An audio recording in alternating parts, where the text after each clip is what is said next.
ഖിയാമത്ത് വരെ നിങ്ങൾക്ക് ഉത്തരം ചെയ്യാത്ത ആളുകളോട് ഖിയാമത്ത് വരെ നിങ്ങൾക്ക് ഉത്തരം ചെയ്യാത്ത ആളുകളോട് അടിവരയിടേണ്ട കാര്യമാണത്. ഖിയാമത്ത് വരെ നിങ്ങൾക്ക് ഉത്തരം ചെയ്യാത്ത ആളുകളോട് നിങ്ങൾ ദുആ ചെയ്യുന്നു. അവനേക്കാൾ വലിയ അക്രമി ആരുണ്ട്? വഹും അൻ ദുആഇഹിം ഗാഫിലൂൻ. വിശുദ്ധ ഖുർആൻ. അപ്പോ എന്ത് തെളിവിന്റെ അടിസ്ഥാനത്തിലാണ് നമ്മൾ അങ്ങനെ പറയുന്നത്? ഒരു കാര്യം നമ്മൾ മനസ്സിലാക്കും. എന്താണ് ദുആ എന്നും എന്താണ് ശിർക്ക് എന്നും ഏറ്റവും കൂടുതൽ അറിയുന്നയാള് ഹബീബ് റസൂലുള്ളാഹി സ്വല്ലല്ലാഹു അലൈഹി വസല്ലം.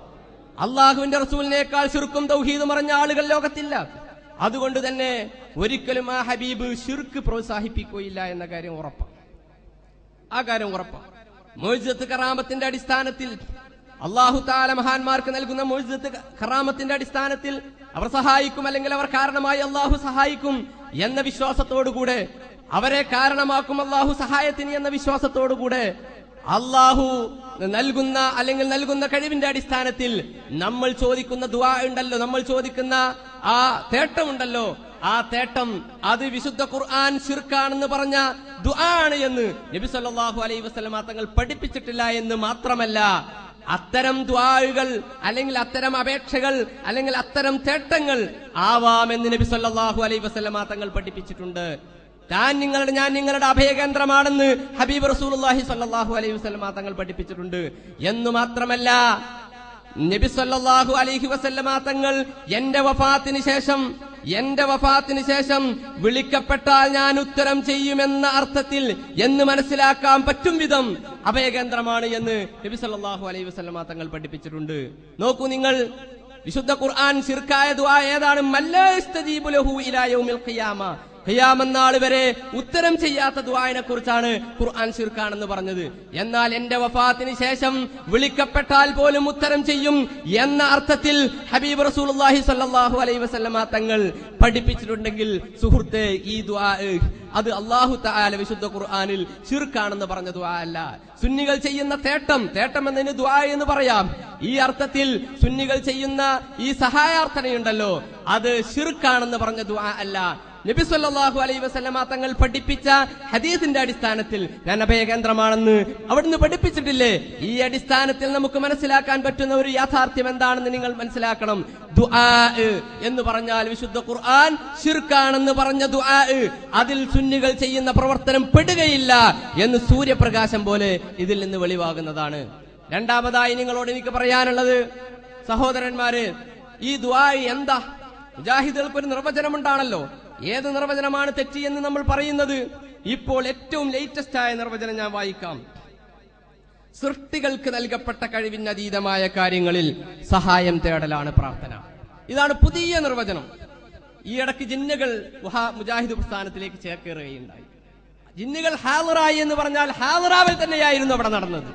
അങ്ങനെ ചേക്കേറിയതിന്റെ അടിസ്ഥാനത്തിൽ അവരുടെ ഡെഫിനിഷനുകളിൽ ചില വ്യത്യാസങ്ങൾ വരികയുണ്ടായി. അതുവരെ മനുഷ്യ കഴിവിനതീതമായ കാര്യങ്ങളിൽ സഹായം ചോദിക്കലാണ് പ്രാർത്ഥന എന്ന് പേർത്തും എഴുതിയിരുന്ന ആളുകൾ പിന്നീട് സൃഷ്ടികളുടെ കഴിവിനതീതമായ കാര്യങ്ങൾ സഹായം ചോദിക്കലാണെന്ന് എഴുതി. അങ്ങനെ ഒരു വ്യത്യാസം, ആ വ്യത്യാസത്തിലേക്ക് വരുമ്പോൾ അവർക്കുണ്ടായിരുന്ന ആ വാചകങ്ങളിലെ പ്രശ്നങ്ങൾ പോലും നമുക്ക് കൃത്യമായി മനസ്സിലാക്കാൻ സാധിക്കുന്നുണ്ട്. നമുക്ക് അവരുടെ നാവിലുള്ള റുക്ദത്ത് പോലും മനസ്സിലാക്കാൻ സാധിക്കുന്നുണ്ട്. മനുഷ്യരിൽ നിന്ന് സൃഷ്ടികളിലേക്കുള്ള ആ പ്രാർത്ഥനയുടെ നിർവചനത്തിലുള്ള വ്യത്യാസം. ഒരു കാര്യം ഞാൻ പറഞ്ഞു തരാം. പണ്ട് കുഞ്ഞീദ് മദനി എന്ന് പറയുന്ന ഇവരുടെ തൗഹീദിന്റെ ഏറ്റവും വലിയ പടനായകനായിരുന്ന വ്യക്തിയുണ്ടല്ലോ, അദ്ദേഹം എഴുതിയ ഒരു പുസ്തകം, ജാഹിദ് പ്രസ്ഥാനത്തിന് അബദ്ധം സംഭവിച്ചെന്ന് പറയുമ്പോൾ സ്വാഭാവികമായും അവരുടെ പുസ്തകങ്ങൾ ഉദ്ധരിക്കേണ്ടി വരും. എപ്പോഴാണ്? അദ്ദേഹം പറയുന്നു, നജീബ് താമരശ്ശേരി ചുരത്തിലൂടെ ഇറങ്ങി വരുന്ന ഒരു ബസ്സിൽ സഞ്ചരിക്കുന്നു. 6ാമത്തെ വളവിലെത്തിയപ്പോൾ ബസ്സിന്റെ ബ്രേക്ക് പൊട്ടി. ഇടതുവശത്ത് ഉയർന്നു നിൽക്കുന്ന കുന്നുകൾ, വലതുവശത്ത് അത്യഘാതമായ ഗർത്തം. അവന്റെ മുഴുവൻ ശക്തിയും തന്ത്രവും തളർന്നു പോകുന്നു.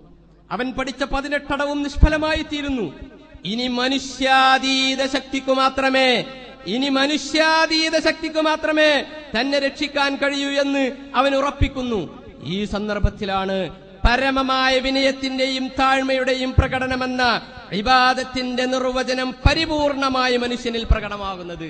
മനുഷ്യ കഴിവ് എന്നത് കൃത്യമായി അങ്ങ് വിവേചിച്ചു തോന്നുന്നു. എപ്പോഴാണ് മനുഷ്യ കഴിവിന് അതീതമായത്? ചില ആൾക്കാർ ഇപ്പൊ മനുഷ്യ കഴിവും സൃഷ്ടിയുടെ കഴിവും ഒന്ന് തന്നെയാണ് ഞങ്ങൾ പറഞ്ഞത്, അത് ചില പ്രയോഗത്തിലുള്ള വ്യത്യാസം മാത്രമാണെന്ന് വരുത്തി തീർക്കാൻ വേണ്ടി ശ്രമിക്കുന്നുണ്ട്. അതിനെ തകർക്കുവാൻ വേണ്ടിയിട്ടാണ് ഞാൻ പറയുന്നത്. എന്ത്? താമരശ്ശേരി ചുരത്തിലെ 6ാമത്തെ വളവിൽ നിന്ന് ബസിന്റെ ബ്രേക്ക് പൊട്ടിയ ഉദാഹരണം നിങ്ങൾ പറയാറില്ലേ? ആ സമയത്താണത്രേ മനുഷ്യാതീതമായ ശക്തികളിലേക്ക് ആവശ്യമായി വരുന്നത്, പരമമായ വണക്കത്തിന്റെ സന്ദർഭമുണ്ടാകുന്നത്. അങ്ങനെ ഒരു മുജാഹിദ് സുഹൃത്ത് ഇങ്ങനെ ബസ്സിൽ യാത്ര ചെയ്യുകയാണെന്ന് സങ്കല്പിക്കുക. ആരെങ്കിലും ആയിക്കോട്ടെ, നമ്മുടെ ഹനീഫ മൗലവി തന്നെ ആയാലും പ്രശ്നമില്ല. അങ്ങനെ സഞ്ചരിക്കുകയാണ്. അങ്ങനെ ഇരിക്കുകയാണ് എന്തുണ്ടായത്? പെട്ടെന്ന് ബസ്സിന്റെ ബ്രേക്ക് പോയത്. ഈ സമയത്ത് മൗലവി ചിന്തിക്കുകയാണ്, എന്ത് ശരിയാ, മനുഷ്യാതീത സൃഷ്ടികളുടെ കഴിവിനപ്പുറത്തുള്ളത് ചോദിക്കലല്ലേ പ്രാർത്ഥനയാവുകയുള്ളൂ. പുതിയ നിർവചനം അതാണല്ലോ. അതുകൊണ്ട് സൃഷ്ടികൾ എന്ന് പറഞ്ഞാൽ അത് ജിന്നുകളൊക്കെ പെടും. ഇവിടെ വലിയ ചുരമാണ്, ജിന്നുകൾ ഉണ്ടാകാൻ നല്ല സാധ്യതയുണ്ട്. അതുകൊണ്ട് വല്ല ജിന്നും ഈ പരിസരത്തുണ്ടെങ്കിൽ, എന്റെ ശബ്ദം ശ്രവിക്കുന്നുണ്ടെങ്കിൽ, ജിന്നേ എന്നെ ഒന്ന് സഹായിക്കണേ, എന്നെ ഒന്ന് പൊക്കിയെടുത്ത് കൊണ്ടുപോകണേ. പണ്ട് ഞാൻ ശബാബിൽ വായിച്ചത് ഓർമ്മയുണ്ട്. എന്ത്? ജിന്നുകൾക്ക് പിശാചുക്കൾക്കൊക്കെ മനുഷ്യനെ അന്തരീക്ഷത്തിലൂടെ താങ്ങിയെടുത്ത് കൊണ്ടുപോകാൻ സാധിക്കും. അങ്ങനെ എന്നെ ഒന്ന് സഹായിക്കണേ എന്ന് ജിന്നിനോട് ചോദിച്ചാൽ പ്രാർത്ഥനയാവുകയില്ല എന്നാണ് പുതിയ ഗവേഷണം. എന്നാലോ കുഞ്ഞീദ് മദനി പഠിപ്പിച്ച തൗഹീദ് മുജാഹിദുകളെ, നിങ്ങളുടെ ബസ്സിന്റെ ബ്രേക്ക് പൊട്ടിയ തൗഹീദ് ഉണ്ടല്ലോ, നമ്മുടെ ബാലുശ്ശേരി ചിലപ്പോ പറയാറുണ്ട്, പേരോട് കുളത്തിൽ കൂടും, ആരും രക്ഷിക്കാനില്ല. അപ്പോ മൊയ്തീൻ ശൈഖേ എന്ന് വിളിച്ചാൽ പേരോട് മുശ്രിക്കായി. ഞാൻ ചോദിക്കട്ടെ, കുളത്തിൽ വീണത് ഹനീഫ മൗലവിയാണെന്ന് സങ്കല്പിക്കുക. ആ സമയത്ത് അദ്ദേഹം ചിന്തിക്കുകയാണ്, അല്ലെങ്കിൽ കടലിൽ യാത്ര ചെയ്യുകയാണ്. മക്കാ മുശ്രിക്കുകൾക്ക് പോലും അള്ളാഹുവിനെ ഓർമ്മ വരുന്ന സന്ദർഭം എന്നാണല്ലോ മുജാഹിദുകൾ പറയാറുള്ളത്. വിശുദ്ധ ഖുർആൻ അങ്ങനെ പഠിപ്പിച്ചിട്ടുമുണ്ടല്ലോ. നോക്കൂ നിങ്ങൾ, ആ സമയത്ത് എന്താ ചിന്തിക്കുകയാണ്? ഇവിടെ ജിന്നുകൾ ഉണ്ടാകാൻ സാധ്യതയുണ്ടല്ലോ, മലക്കുകൾ ഉണ്ടാകാൻ സാധ്യതയുണ്ടല്ലോ. എന്തായാലും മലക്കുകൾ ഉണ്ടാകുമല്ലോ. മലക്കേ സഹായിക്കണേ, ജിന്നെ സഹായിക്കണേ എന്ന് പറഞ്ഞാൽ നിങ്ങളുടെ പുതിയ നിർവചനം അനുസരിച്ച്, പുതിയ നിർവചനം എന്താ? സൃഷ്ടികളുടെ കഴിവിനതീതമായ കാര്യങ്ങൾ ചോദിക്കലാണ്. സൃഷ്ടികളുടെ കഴിവിൽപ്പെട്ടത് തന്നെയാണിത്. കാരണം ജിന്നിനൊക്കെ ഒന്ന് കൊണ്ടുപോയി എന്നെ രക്ഷപ്പെടുത്തുക എന്നുള്ളത് പ്രയാസമുള്ള കാര്യമല്ല.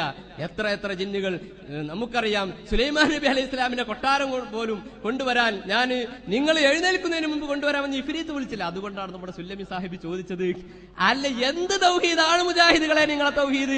മമ്പർത്ത തങ്ങൾ വിളിച്ചാൽ ശിർക്ക്, എന്നാലോ ഈ ഇഫ്രീത്ത് ജിന്നിനെ വിളിച്ചാൽ തൗഹീദ്. എന്ത് തൗഹീദാ? പുതിയ നിർവചനം, പ്രാർത്ഥനയുടെ പുതിയ നിർവചനം, അത് തെറ്റാണ് എന്ന് ഞങ്ങൾ തെളിയിക്കുന്നത് നിങ്ങളുടെ പഴയ നിർവചനം അനുസരിച്ചാണ്. കുഞ്ഞീദ് മദനിയുടെ നിർവചനം അനുസരിച്ചാണ്. രണ്ടും ഒന്നാണെന്ന് പറയണ്ട. ഈ സമയത്താണ്, ചുരത്തിൽ വെച്ചാണ് നിങ്ങളുടെ എല്ലാ മനുഷ്യാതീതമായ ശക്തിയിലേക്ക് ആവശ്യമാവുകയും പരമമായ വണക്കമുണ്ടാവുകയും ചെയ്യുന്നത്. കഴിഞ്ഞില്ല, ജിന്നിനോട് ചോദിക്കാമെന്ന് വരെ ഇവിടെ ഇരിക്കുന്ന മൗലവി എഴുതി വെച്ചിട്ടുണ്ട്. നോക്കൂ നിങ്ങൾ, പകൽ വെളിച്ചത്തിൽ വിജനമായ മരുഭൂമിയിലൂടെ വഴിയറിയാതെ നടന്നു നീങ്ങുന്ന ഒരാൾ, പരിസരത്താരെയും കാണുന്നില്ല. ഇവിടെ എന്റെ ശബ്ദം കേൾക്കുന്ന ആരെങ്കിലും എന്നെ സഹായിക്കട്ടെ എന്ന് നനച്ച് പടപ്പുകളെ എന്നെ സഹായിക്കണേ, പടപ്പുകളെ എന്നെ സഹായിക്കണേ, എനിക്കൊന്ന് വഴി കാണിച്ചു തരണേ എന്ന് ഉച്ചത്തിൽ വിളിച്ചു പറയുന്നുവെങ്കിൽ അഭൗതികമായ മാർഗത്തിലുള്ള സഹായത്തേട്ടം അതിലില്ല എന്ന് പറഞ്ഞാൽ അത് ശിർക്കല്ല. എന്റെ മുജാഹിദ് സുഹൃത്തുക്കളെ, ഇത്രയും കാലം ബ്രേക്ക് പൊട്ടിയ ഒരു തൗഹീദുമായിട്ടല്ലേ നമ്മൾ സഞ്ചരിച്ചിരുന്നത്?